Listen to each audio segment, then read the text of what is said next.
जो बता रहे हैं भाषण देने से कुछ नहीं होगा, भाषण दिन रात बोलते रह जाइएगा, कुछ नहीं होगा।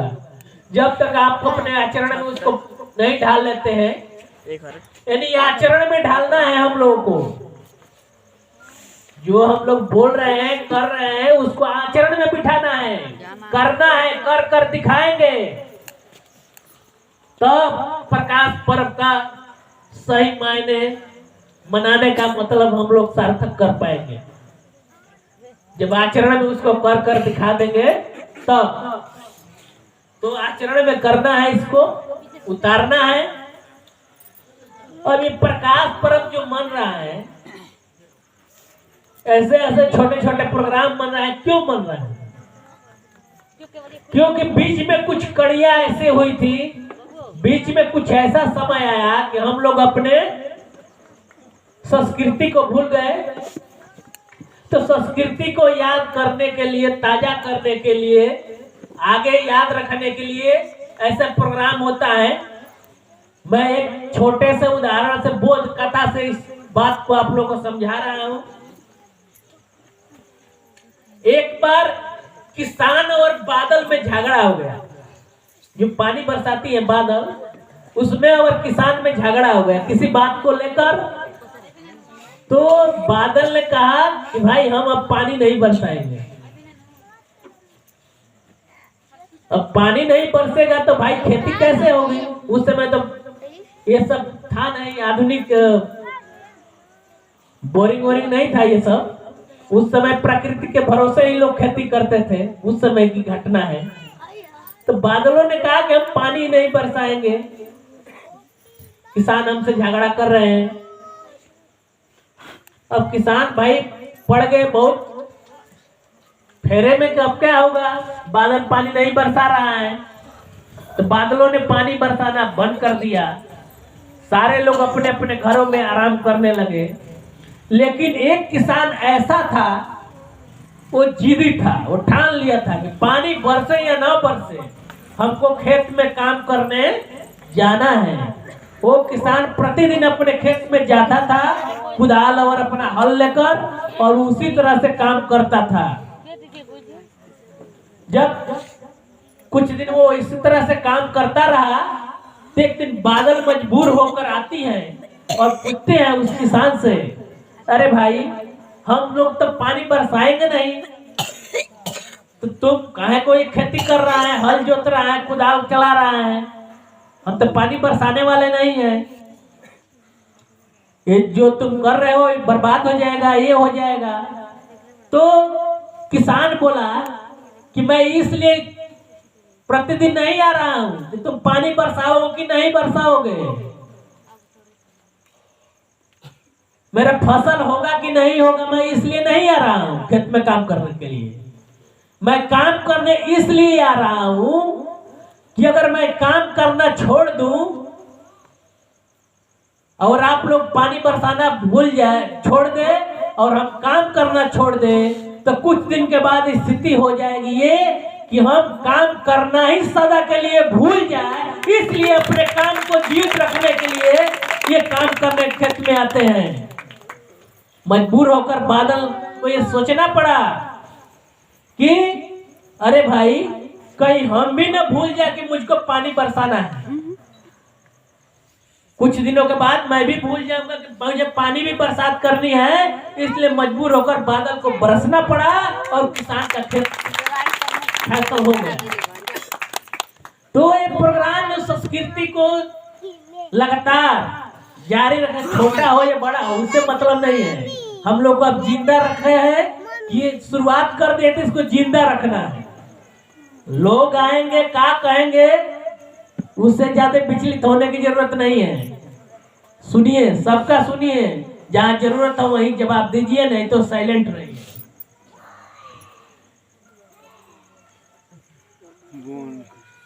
इस तरह से यानी कि हम लोग को आचरण में उतारना है भाई।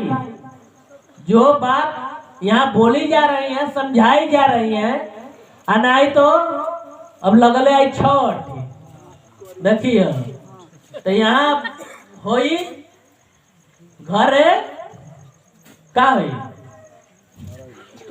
घरे मना करबा कि छठ ना होई तो कहे कि नैहर चल जाए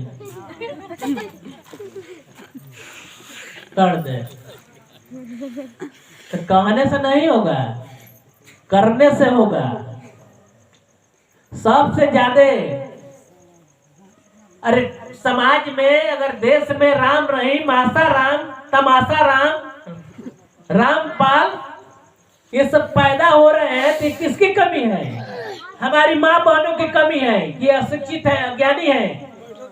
ज्यादा अंधविश्वास में कौन रहती है? यही सब रहती हैं और ये सब जाती है और इसके अज्ञानता का फायदा वो लोग उठाते हैं।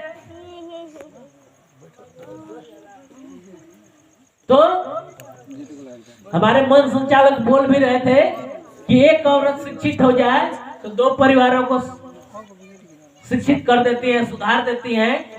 तो हमें सबसे पहले अपने लड़की और औरतों को जागृत करना जरूरी है, क्योंकि अब धीरे धीरे ये माहौल चल चुका है। जो लोग थोड़ा भी पेपर और न्यूज पढ़ते होंगे, देखते होंगे, पूरा देश में अब उस रूढ़िवादी परंपरा के विरुद्ध, परजीवी लोगों के विरुद्ध कहीं ना कहीं बिगुल फूट रहा है। छत्तीसगढ़ में वहां के मुख्यमंत्री के पिताजी ही उतर गए हैं और जगह चल रहा है और समाज में भी जागृत हो रहे हैं लोग। तो कहना यही है आप लोगों से कि खिल रहे हैं फूल अब तो हो रही है बागवानी, खिल रहे हैं फूल अब तो हो रही है बागवानी, जग रहे हैं लोग अब तो हिल रही है राजधानी।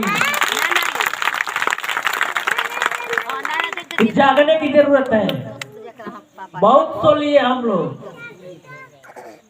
जागने की जरूरत है। और मार्ट साहब अब चले गए हैं, मार्ट साहब का है तो हम लोग भाई जातिवादी की बात नहीं करते हैं, राष्ट्रीयता की बात करते हैं। जब राष्ट्रीयता की बात आ जाएगी तो जाति ऑटोमेटिक खत्म हो जाएगी। लेकिन यहाँ तो राष्ट्रीयता ही उसी पर खड़ी कर दी गई है, जाति पे ही राष्ट्रीयता खड़ी है। तो राष्ट्रीयता को अगर फैलाना है, भारतीयता को फिर से भारत के लोगों के दिल में बैठाना है, तो जितने भी जातीय संगठन है सबको घोर कर पी जाना है, समाप्त कर देना है। क्योंकि गौतम बुद्ध क्या किए थे? संघ का निर्माण कर दिए थे। उस संघ में कोई जाति नहीं था, कोई बिरादरी नहीं था, वो समुद्र के समान था। समुद्र में जब नाला का पानी हो या नदी का पानी हो या गड्ढे का पानी हो, जब समुद्र में जाकर मिल जाता है तो क्या कहलाता है? समुद्र बन जाता है। अब उसको नल्ले गड्ढे का पानी कोई नहीं कहता है। उत्तरा सम्राट अशोक क्लब का जो संघ है वो समुद्र है। और बुद्ध का धाम, हमारे मन संचालक कई बार कह चुके हैं कि अस्पताल है, क्योंकि बुद्ध का धाम अस्पताल वास्तव में है। क्योंकि बुद्ध के अस्पताल में बुद्ध के यहाँ भिन्न भिन्न प्रकार के समस्याओं वाले लोग पहुंचे थे। किसी की समस्या एक नहीं थी, सबकी समस्या अलग अलग थी, लेकिन सभी का निदान गौतम बुद्ध किए और सभी लोग स्वस्थ होकर गए। बुद्ध का धर्म जो है विज्ञान का धर्म है। विज्ञान की शुरुआत बुद्ध के धर्म से होती है। कोई ये कहता है कि बुद्ध का धर्म विज्ञान का नहीं, बुद्ध के खोज से ही विज्ञान की शुरुआत होती है। और बुद्ध के धर्म में जो आता है अपने विकास के लिए आता है, ना कि बुद्ध के धर्म के विकास के लिए आता है। आदमी आता जाता रह जाता है, आता जाता रहेगा। धर्म इसी तरह से कभी कम कभी ज्यादा चलते रहेगा।